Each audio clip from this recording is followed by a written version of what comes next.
Hello friends, welcome to my YouTube channel advance computer skills. आज की जो हमारी क्लास है वो हमारी इंसर्ट टैब के अंदर अपने स्मार्ट आर्ट पे है। जो पीछे के जो फंक्शन है कंप्लीट मैंने करवा दी है। अगर आपने वो अभी तक नहीं देखे तो प्लेलिस्ट में जाके एक बार आप ज़रूर चेक कर लेना। तो आज की जो हमारी क्लास रहेगी वो हमारी स्मार्ट आर्ट पे रहेगी। किसी भी एक फंक्शन को करते हो मैंने सबसे पहले ही आपको बताया था कि उसके बारे में आपको पता होना चाहिए कि उसका यूज क्या होता है। स्मार्ट आर्ट का मतलब होता है कैसा काम कर रहे हो आप, यानी कि स्मार्ट आर्ट तरीके से कोई आप नोट्स क्रिएट कर रहे हो ग्राफिक तरीके से तो स्मार्ट आर्ट का यूज़ किया जाता है। बुकें होती हैं उसके अंदर लगभग स्मार्ट आर्ट ही यूज़ करते हो ताकि बच्चों को पढ़ने में भी थोड़ा इंटरेस्टिंग सा लगे। तो इसीलिए स्मार्ट आर्ट का एक ग्राफिक तरीके से अपने वर्क को दिखाने के लिए यूज़ किया जाता है। अब जैसे स्मार्ट आर्ट पे आप क्लिक करोगे आपके सामने काफ़ी सारे स्मार्ट आर्ट ओपन होंगे, जैसे लिस्ट है, प्रोसेस है, आपका सर्कल है, रेची, रिलेशनशिप्स, मैट्रिक्स का और पिरामिड का। अब ये सारे के सारे जो स्मार्ट आर्ट है सबसे पहले आप इनके नाम याद रखना कि कौन कौन से आपके स्मार्ट आर्ट होते हैं। टाइप्स होते हैं अलग अलग, काम सभी का सेम होता है, ग्राफिक तरीके से वर्क दिखाना। कोई ऐसा काम होता है जिसके अंदर आपने लिस्ट क्रिएट करनी है, कुछ काम ऐसे होते हैं जिसके अंदर आप प्रोसेस दिखाते हो, कुछ में सर्कल दिखाते हो, कुछ में आप पार्ट्स सब पार्ट्स दिखाते हो। तो ये जो टाइप्स आपके यूज़ किए जाते हैं। अब जैसे स्टार्टिंग में आपका ऑल में क्या होगा, जो आपको अलग अलग दिखाई दे रहे लिस्ट प्रोसेस वो सारे इसी में दिखाई देंगे आपको, जैसे रिलेशनशिप्स, मैट्रिक्स। लेकिन आप अलग अलग इसके अंदर सेलेक्ट करना चाहते हो तो आप यूज़ करोगे इस तरीके से। जैसे आपने लिस्ट को सिलेक्ट कर दिया, लिस्ट के अंदर क्या होगा कि आपको कोई लिस्ट क्रिएट करनी हो तो अपने अकॉर्डिंग आप कर सकते हो। जैसे आपने अब लिस्ट दिखानी है ये वाली, आपने वर्टिकल जो पिक्चर लिस्ट है उसको उठा लिया। अब जैसे ही आप पिक्चर लिस्ट पे क्लिक करने के बाद ओके करोगे तो आपका इस तरीके से स्मार्ट आर्ट आपको दिखाई देगा। अब इसका काम क्या होता है, लिस्ट यानी कि कोई बुक है, जैसे आपके पास में कोई मैथ की बुक, आपने उसको मैथ उसका नाम लिख दिया इस तरीके से। नेक्स्ट जो आपकी बुक है वो आपकी हिंदी की है और जो नेक्स्ट आपकी बुक है वो आपने कर दी इंग्लिश की है। अब ये बुक लिखने के बाद अगर आपके पास में उसका फ्रंट पेज है मैथ की बुक का तो इस तरीके से क्लिक करके अपने अकॉर्डिंग आप कोई भी पिक को इस तरीके से इंसर्ट कर सकते हो। जैसे नेक्स्ट पे क्लिक करोगे कोई भी पिक उठाओगे और आप इंसर्ट करोगे। अब इस प्लेस जो होल्डर होते हैं हमारे जिसके अंदर आपको शेप होल्डर दिखाई दे रहा है इस तरीके से आप ऐड कर सकते हो। अगर मैथ की बुक के बारे में आप कुछ एक्स्ट्रा लिखना चाहते हो तो डॉट्स जो आपके दिए हुए हैं अपने अकॉर्डिंग आप उसमें लिख भी सकते हो इस तरीके से। अगर आपने एक्सप्लेन करना उस बुक के बारे में क्या कंटेंट है आपका तो आप उसको दिखा भी सकते हो। तो जैसे ही आप स्मार्ट आर्ट को क्रिएट करोगे आपका अलग से टैब ओपन होगा, एक आपका डिज़ाइन टैब, एक आपका होगा फॉर्मेट टैब। ये सभी स्मार्ट आर्ट में ऑन होगा। आप एक काम करो, कंट्रोल ए से सिलेक्ट करके इसको कर दो डिलीट, कंप्लीट को स्मार्ट आर्ट को बाहर क्लिक करके सिलेक्ट कर लेना इसको, कंट्रोल ए से सिलेक्ट और डिलीट। क्योंकि एक बार मैं स्मार्ट आर्ट के सारे टाइप्स के बारे में आपको एक्सप्लेन कर दूँ, बाद में आपका जो डिज़ाइन और लेआउट टैब है वो आपका मैं कंप्लीट करवा दूँगी। उसके बाद में नेक्स्ट हमारा इसके टाइप्स होता है हमारा प्रोसेस का। आप जैसे ही प्रोसेस पे क्लिक करोगे वो आपसे पूछेगा कि आपने इसके अंदर कौन से स्टाइल को उठाना है। तो आप अपने अकॉर्डिंग जैसे बेसिक आपने प्रोसेस जो चार्ट है वो इसके अंदर ऐड कर लिया। अब इसमें प्रोसेस जैसे कि आप अभी MS वर्ड कर रहे हो ना, इसी के बारे में लिख दूँ। सबसे पहले आप क्या करते हो, विन यानी कि जो विंडो की है उसके साथ में आप प्लस यूज़ करते हो और R यूज़ करते हो। फिर आप उसके अंदर सर्च करने के बाद में आप उसके अंदर लिखते हो विन वर्ड। विन वर्ड लिखने के बाद में आप यूज़ करते हो एंटर।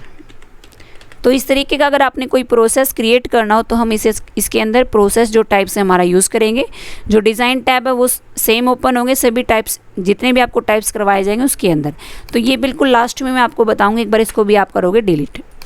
नेक्स्ट आपका टाइप्स होता है इसके अंदर सर्कल का। अगर आपको कोई सर्कल दिखाना चाहते हो वो भी आप दिखा सकते हो। हरेची के अंदर क्या होता है आपके टाइप्स होते हैं, जैसे आपने पार्ट सब पार्ट ऐड करना हो तो इस तरीके से आप ऐड करोगे। अभी शेप को डिलीट करना एक बार क्लिक करोगे, उसके बाद में माउस का राइट बटन प्रेस करके आप इसको कट करना चाहते हो कट कर सकते हो।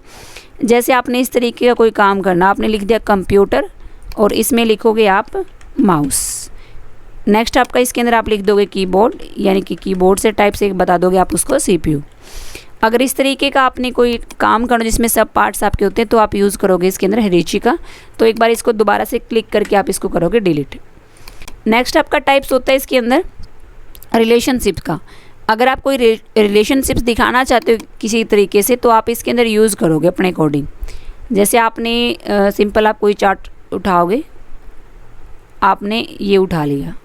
अब इसको क्लिक करने के बाद आप ओके कर दोगे। अभी ये सर्कल दिखा रहा है यानी कि रिलेशन। आप एक काम करो, इसके अंदर लिख दो कंप्यूटर। अब कंप्यूटर अगर आपने सीखना है तो उसके लिए सबसे पहले आपके पास में क्या होना चाहिए, मतलब कि किसके बारे में आपको नॉलेज, क्या सिखाए जाते हैं कंप्यूटर, ये समझो आप रिलेशन। जैसे एक तो आपका इनपुट डिवाइस है, एक मिनट रुको स्पेलिंग गलत होगी, इनपुट, उसके बाद में डिवाइस। नेक्स्ट आपका होता है इसके अंदर आउटपुट डिवाइस, और इसमें आप लिख दो इसके अंदर प्रोसेस डिवाइस भी बोल सकते हो, यानी कि हमारा सीपीयू बोल दोगे। नेक्स्ट आपका इसके अंदर आप लिख दो माउस। वैसे तो इसके अंदर ही आ चुका है ये आपका माउस, तो प्रिंटर लिखोगे, प्रिंटर। तो ये चीज़ें होती है हमारी रिलेशन के अंदर। जैसे कि आपका कंप्यूटर, उसके लिए आपके पास में इनपुट डिवाइस का होना, आउटपुट डिवाइस का, उसके बाद में प्रोसेस डिवाइस यानी कि हमारा सीपीयू, और प्रिंटर यानी कि जिसके थ्रू जो भी आपकी प्रोसेस होगी आप आउटपुट निकालोगे प्रिंटर के अकॉर्डिंग। तो ये पूरा सर्कल होता है हमारा, यानी कि एक दूसरे से रिलेशन होता है इनका कंप्यूटर के साथ में। तो इस तरीके का अगर आपने क्रिएट करना हो तो आप यूज़ करोगे प्रोसेस का। तो आपने क्या करना है, सिलेक्ट करोगे कंप्लीट को, एक बार इसको कट करो, कंप्लीट को कंट्रोल ए से सिलेक्ट करोगे, स्मार्ट आर्ट को ही डिलीट कर देना आप एक बार। दोबारा से जाओगे आप स्मार्ट आर्ट के अंदर, मैट्रिक्स अगर आपने क्रिएट करने तो मैट्रिक्स भी आप क्रिएट कर सकते हो, टाइटल मैट्रिक्स देना चाहते हो कुछ भी ऐड करोगे। फिर उसके बाद में नेक्स्ट होता है स्मार्ट आर्ट में पिरामिड, यानी कि आप पिरामिड ऐड करना चाहते हो, क्लिक करोगे, अपने अकॉर्डिंग आप किसी भी तरीके से पिरामिड को बेसिक वाले को उठाना चाहते हो, ओके करके उठा सकते हो। अब इसमें डाटा आपने जो भी ऐड करना है आप अपने अकॉर्डिंग कर सकते हो। जैसे आपने ए ऐड कर दिया, उसके बाद में ए बी, अब आपने फिल कर दिया ABC। तो इस तरीके से डाटा अगर आपको ऐड करना हो तो वो चीज़ आप ऐड कर सकते हो। दोनों जो टैब ओपन होंगे, डिज़ाइन और फॉर्मेट, ये सभी चार्ट्स में आपके ऑन होंगे। तो ये चीज़ आप बाहर से करोगे, एक बार डिलीट करोगे कंप्लीट स्मार्ट आर्ट को। इंसर्ट के अंदर जाओगे, जो हरीची का चार्ट है आप उसी के अंदर स्मार्ट आर्ट आपका उसी में करोगे डिज़ाइन और लेआउट टैब, क्योंकि जो हरेची का जो आपका स्मार्ट आर्ट होता है ये लगभग आप यूज़ कर चुके हो। आपने कोई नोट्स क्रिएट किया होगा जिसमें पार्ट या सब पार्ट आप क्रिएट करते हो, तो उसके अंदर इसका यूज़ किया जाता है। आप इसी पे अप्लाई करोगे डिज़ाइन और लेआउट आपका टैब। क्लिक करने के बाद में आपने ऑर्गेनाइजेशन चार्ट पे क्लिक करना है, और जैसे ओके करोगे तो इस तरीके से चार्ट आपको दिखाई देगा। अब इस शेप को आप नहीं रखना चाहते, माउस का राइट बटन प्रेस करके इसको कट करना चाहते हो, कट कर सकते हो। इसमें डाटा फिल करोगे आप, जैसे आपने लिख दिया कंप्यूटर, इसमें आप लिख दिया CPU, नेक्स्ट में आपने लिख दिया माउस, और नेक्स्ट में आपने लिख दिया इसके अंदर कीबोर्ड। अब ये डाटा लिखने के बाद स्टार्टिंग में होता है डिज़ाइन का, यानी कि आपके जो कंप्यूटर के पार्ट आपने लिखे हैं 3, आप एक पार्ट और ऐड करना चाहते हो तो आप ऐड ए शेप के अंदर जाके जैसे आफ्टर करोगे तो CPU के बाद में एक पिक ऐड होगी, यानी कि शेप ऐड होगी, Ctrl Z करोगे। अगर इससे पहले करना चाहते हो तो ऐड शेप बिफोर कर सकते हो, इससे पहले भी आप कुछ लिखना चाहते हो वो भी लिख सकते हो। अगर आप इसके ऊपर एक शेप ऐड करना चाहते हो तो वो करके इसके ऊपर भी शो कर सकते हो। अगर आप इसके डाउन में ऐड करना चाहते हो तो आप यूज़ करोगे ऐड शेप बिलो, तो आपको डाउन में शो होगी। दोबारा से Ctrl Z करके करोगे नॉर्मल।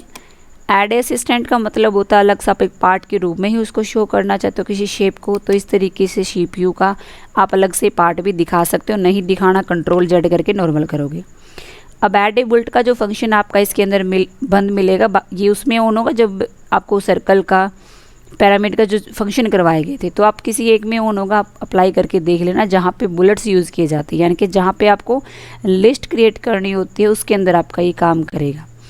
राइट टू लेफ़्ट का मतलब होता है कि CPU की जगह आप कीबोर्ड लेके आना चाहते हो, कीबोर्ड की जगह आप CPU लेके आना चाहते हो, तो आप जैसे ही राइट टू लेफ़्ट करोगे तो इस तरीके से वो डायरेक्शन अपने आप ही चेंज कर लेगा। लेआउट का मतलब होता है जो चार्ट आपको दिखाई दे रहा है वो आप कैसा देखना चाहते हो। लेआउट पे जैसे क्लिक करोगे स्टैंडर्ड अब आपने कर दिया बहुत, लेकिन अभी आपके सामने कोई इफेक्ट नहीं दिखाई दिया। आप क्या करोगे, सबसे पहले जितने भी आपके शेप है आप उनको सेलेक्ट करोगे कंट्रोल की को प्रेस करके। ये चीज़ मैंने आपको शेप के अंदर बता दी थी।